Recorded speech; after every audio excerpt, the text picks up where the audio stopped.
Now I want to pull up a very interesting and very insightful discussion, and I want to give the credentials of the gal. This is the Sean Ryan show, and he interviewed a lady named Sarah Adams. So I want you to listen to Sarah Adams, just first of all to her credentials.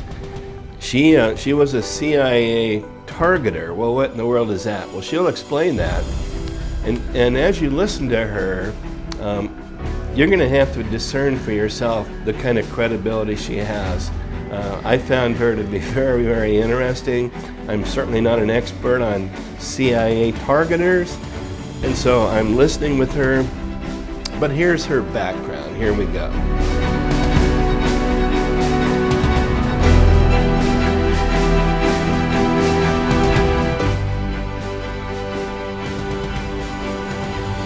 Administration had to do with the teams that could have gone in and helped, and you know a lot more about that than Mark, so I think you're the perfect person to kind of fill in the gaps there. But and then on top of that, we got a whole bunch of other stuff to talk about, current day stuff, some of your career at the agency. But let me give you a quick introduction. So Sarah Adams, author of Benghazi, Know Thy Enemy, former CIA officer, Libyan crisis, before, during, and after the 9/11 attacks, counterterrorism analyst and targeter for the CIA, senior advisor on the Select Committee on Benghazi. So just for the audience real quick, can you go over the difference between an analyst at CIA and a targeter? Yeah, I mean, the most simple thing is an analyst, their day-to-day job is to answer the questions policymakers give. So maybe a congressman will ask the CIA, what is happening with the oil facilities in Libya, for example, and they'll pull all the info together the CIA collected, write it up, and answer that question. Obviously, they're most known for answering questions to the president. The targeter was created, it's a newer position. It was created around the time I joined the agency, and it was to bridge the gap between case officers and analysts. So it was supposed to be like an operational node that took the best from analysts, took the best from targeters, and helped move operations forward. So the focus of it is to move operations forward. Okay. So I got a couple questions. We have a subscription network on Patreon, and that's basically... Now, coming back to our discussion, I'm going to move us to another interview, which takes us into Sarah Adams as she discusses current events. And what she had to say was absolutely mind-blowing to me, really gave me some new things to think about, shifted my thinking on how I see Daniel 8 playing out, shifted my thinking on the dynamic between Sunni and Shia. And so I'm just going to go ahead and play this. The section, there's a number of sections. It's quite a long interview. We're only going to deal with part of it today. And we're going to look at what she has to say about how radical Islam is operating. And it's quite different. And it probably will be very surprising. And the application to where we are with Jelani in Syria, where we are with Iran, with Turkey, what's going on in the Middle East, things are changing. So this information is going to be vital for us to think about, to digest, to understand, to discern. Here we go. I'm just going to play little bits. It's about a 12-minute section. I'm going to start and stop it and make some very brief comments as we move through it. Let's move into Hamza bin Laden. Mm-hmm. Let's move into that. Yeah, I mean, since I was on the last time, the Western press finally broke he's alive. The interesting part is the U.S. still won't print it. The U.S. press won't. But what happened is, interestingly, British intel leaked it to their press. Really? Yeah, and from what I'm hearing, they did it because they were upset that, so apparently the CIA has been trying to curb the U.S. intelligence community, and even trying to curb the Brits, saying Hamza's not alive, don't talk about Hamza, and basically the Brits are like, screw you, and they put it out in the press. The funny part is the U.S. press still didn't pick it up, so the U.S. press still went to the CIA, and CIA is like, don't print it. So it went, all over the world. It was all over in India, all over in Africa, and it didn't print here. Hold on. Why does the CIA not want that out? Because they don't believe Hamza bin Laden's alive. Excuse me? I know. How so? He's like running Al-Qaeda. He's hosting meetings like every week. Do they really not believe that? Or I think is this just to cover their tracks? I think they really don't believe it, but then they've put no effort in the last couple of years to be like, well, we should run it down and maybe reverse our assessment. And remember, the same thing happened after Benghazi, right? We knew Al-Qaeda was there in real time. And then they all went down some weird fake protest thing. But then CIA never changed their assessments when they knew Al-Qaeda was on the compound, right? So sometimes it's almost impossible to get the CIA to reverse an assessment. I'm just going to pause it right there and just make a quick comment. It probably shouldn't be any big shock for us to hear that our CIA is very, very incompetent, would be the most charitable thing to say. The rest of the world knows that Hamza bin Laden is a power player running the show, running meetings. Our CIA thinks he's dead. The rest of the world knows he's not. Now, why am I concerning myself with Hamza? You're going to see in just a minute, but to give you a quick heads up, he is working now with Sunnis, Shias, all the different network groups. They are working together under one umbrella called the Islamic Army. This includes Jelani, who was given help and aid and support by Hamza. Hamza is working very covertly, but the rest of the world knows all about him. And it's going to be vital, I think, for us to understand because the dynamics are shifting and changing. So here we go. Let me continue. Those that don't know, Hamza bin Laden he's basically the catalyst here. He is marrying into all these terrorist networks. We discussed this on your previous interview, but just to summarize it, he is kind of uniting them. The common goal is to come to the West, terrorize the West. How is this guy different than his father, Osama? Yeah, Hamza's a problem. So it's really interesting. So Osama bin Laden, first off, Hamza really believes in being kind of undercover and covert. Like, he doesn't want to really go out there and be on TV or even do like the audio recordings. Like, he wants to stay under the radar, hidden. He wants you to not even like know he's running things. So he wants a hidden hand in everything. So I told you they're involved in October 7th. Al-Qaeda is never going to claim responsibility for it.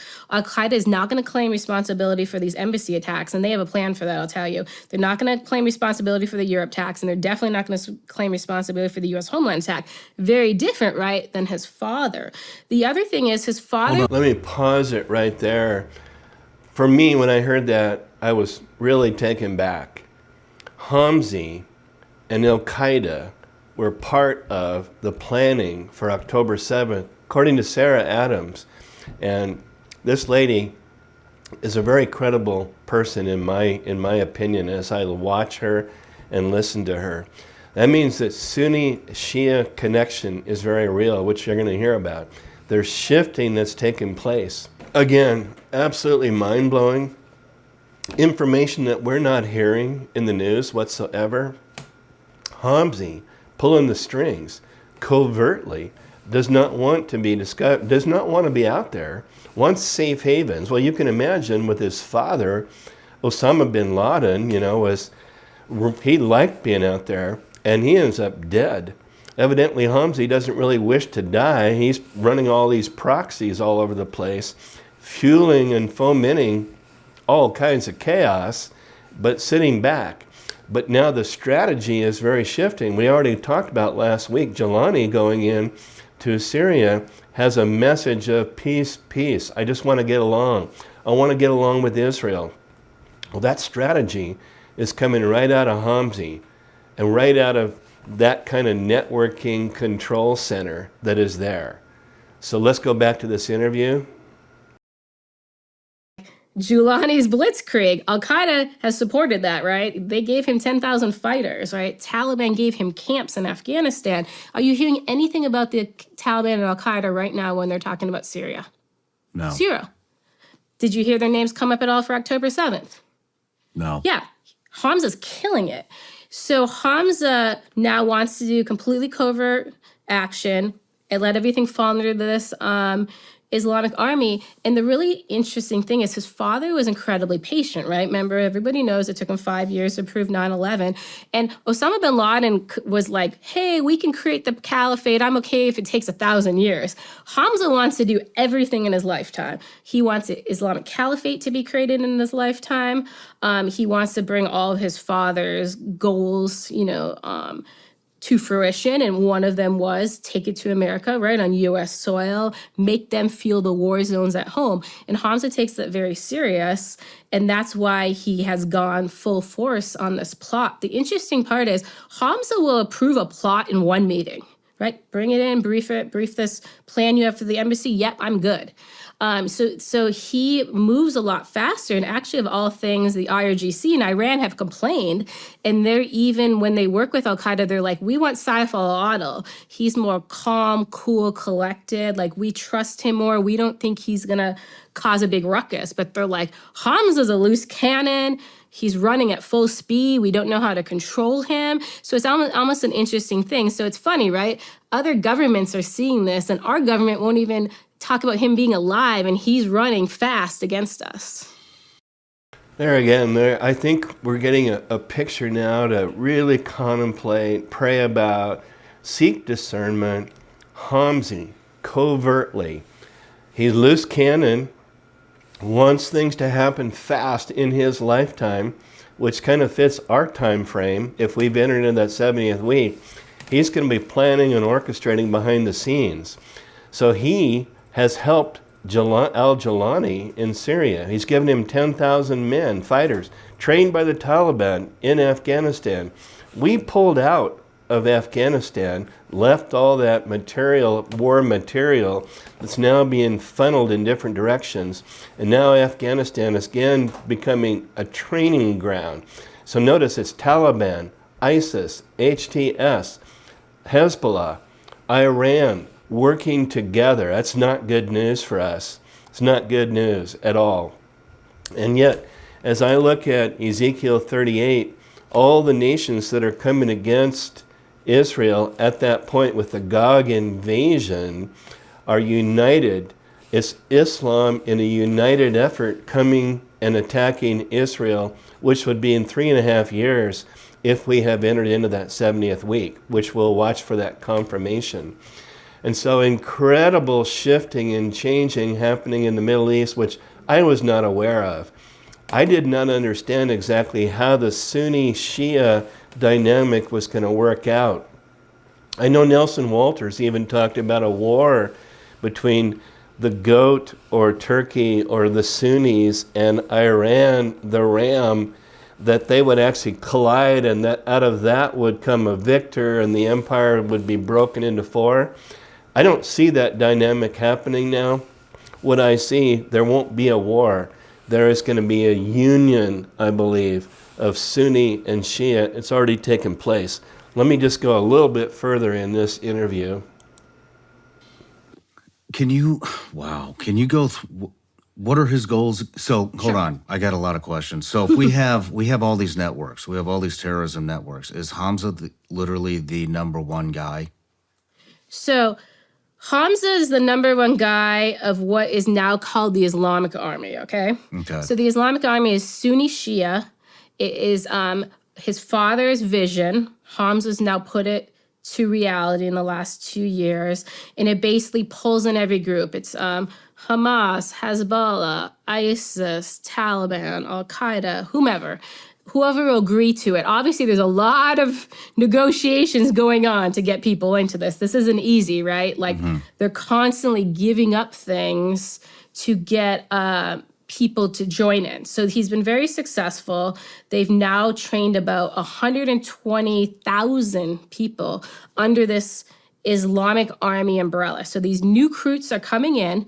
They're not basically training in an ISIS camp or an Al-Qaeda camp. They are, but they're coming out of it as Islamic Army. So when they're doing deployments to Syria, to Somalia, to Mali, these fighters are viewing themselves as Islamic Army. And the point of that is, if they get detained, they're not going to say Al-Qaeda, right? So Hamza set this up. And then he took one of his father's old bodyguards, Hamza al-Ghamdi, his name is, and put him in charge. So Hamza al-Ghamdi is actually basically the commander of the Islamic Army. Maybe like a month ago, FBI upped his reward. So this is funny. So Hamza al-Ghamdi is worth $5 million. Hamza bin Laden, who's in charge of Hamza al-Ghamdi and appointed him, he's on the wanted list for $1 million. So we don't even have our priorities right of who's in charge, who the enemy is, what they're involved in. So yeah, so there's the... Just a really quick pause on that. And al-Jilani, I believe, is who they're talking about. They changed names. They're trying to recalibrate who they are, what their relationship is to the West, and they're trying to sell us on this idea that now al-Jilani is reformed, he's different. He's being directed by Hamzi, and there was a fellow named al-Zawahiri who was his trainer but was killed, and he was assassinated. And then a year later, Hamzi bin Laden took over. So he's running the network. They're training and sending well-trained troops, and they're well-funded, largely by the United States. We are funneling a lot of money to our own demise. And we're going to hear later, not in this particular episode, we're going to hear about their targets. And the United States is one of the major targets. And I would say we'll have to really talk more about this, how this is likely to unpack. Not 100% sure, but very likely to unpack, especially if we've entered that 70th week and if that second seal is about to pop. So you can see very, very fascinating dynamics that are unpacking right now. And let me just continue just a little longer. Whole Islamic Army piece, okay? Now, under the Islamic Army falls the original goals of Osama bin Laden, right? One is to push the U.S. out of the Middle East. That's the wave of attacks that had the Israel attack, right? It's going to be the wave of attacks or the embassy attacks, right? Because it's to push us out of embassies in the Middle East, like they're targeting U.S. Embassy Baghdad, for example, right? Makes perfect sense.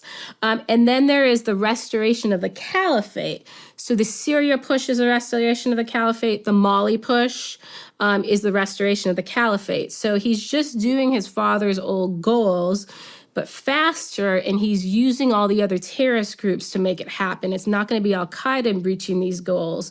It's going to be Al-Qaeda, ISIS, whomever. And the way that they're dealing with it is when they're sitting down making these agreements. So when they sat down and talked about Syria and Iraq, okay?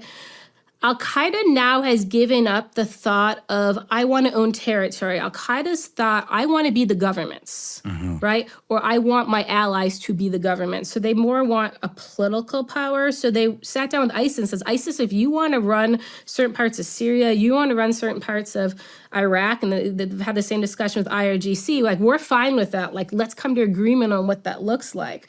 So there's some really interesting partnerships going on when you'd say, oh, no, they're against each other. It's like, no, they're finding ways to compromise because they all want the same things in a different way. Very, very sobering. They have become very, very pragmatic. They have learned and evolved in how they want to accomplish their goals. One of their major goals, get the United States out of the Middle East. A second goal, establish the caliphate. They're moving in those kinds of directions. As we look at the seals opening, we're going to be watching, and we may be even experiencing what these seals are talking about in the very near future. So what I would anticipate right now is very disruptive forces at work that are going to be moving us towards the establishment of an Antichrist person in 3.5 years. But the stepping stones along the way are going to be global war and civil war, likely in about 9 months, if what we're saying is correct. And then a year later, famine. Famine always follows war. And meanwhile, these kinds of catastrophic events open the door for strong centralization and the globalist powers to emerge with digital control, economic control. But it's going to be a very, very hard season ahead of us, a purification of the church where we have to get our hearts ready for what is coming. But ultimately, the good news is that as these events unpack, people are going to come to the end of themselves. They're going to become very open to the gospel. As that darkness pours in, the light's going to get brighter and brighter. Receptivity to Jesus is going to become very, very strong. I believe we will see revival in the middle of intense times and ultimately persecution, in strong persecution in 3.5 years. So let's hear some final words here. You had mentioned they have a couple of different goals, well, a handful of goals. You'd mentioned Europe, you mentioned Israel, I believe, you mentioned the U.S. Where are all the targets and Sure. what are the goals? So, let's leave the U.S. for last. Sure. So if you talk about Israel, obviously there was the big Hamas attack, and then they actually have a couple other waves of attacks. I know one of them, and I shared it. I'll probably get yelled at for sharing that one too. And then they want to do against Israel what they do with us, like attack the embassies. Okay, so that's the Israel piece. Mm-hmm. And then they want to do attacks on Europe. But the interesting part is even their Europe attacks, they're still leaning towards, hey, when we go attack Norway or whomever, we want to attack the U.S. embassy there. So we're still almost the target, even though they want to do the attack in that country. And then the last piece is they want this October 7th style attack in multiple places in Europe and then in the U.S. And that's the one that Scott talked to you about that we had, in the AQ 2.0 book. But I realized he didn't give it to you when he was here. So I'm giving you the AQ 2.0 book. But that's really interesting. So we gave You worked on this. I gave a little bit of our investigation to it. So this was put together by a European retired intelligence officer. And what he did is he reached out to his huge community from working his entire career and said, what do you have on this? What do you have on this? What do you have on this? And he compiled a bunch of people's investigations into this attack. So this is the best thing you can get open source. Al-Qaeda 2.0. So there it is, and we're going to kind of wrap it up right there today with these kinds of explanations. And we're sort of leaving now with a very strong warning that we very well may be heading into a rough season. And so we're asking, has Daniel 9:27, has that event taken place? And we are commanded now 13 times by Jesus to watch. And we're given, Jesus says, behold, I have told you beforehand. Well, why does he tell us that? Because his prophetic word is coming, and he wants us to prepare our hearts as well as to share the gospel.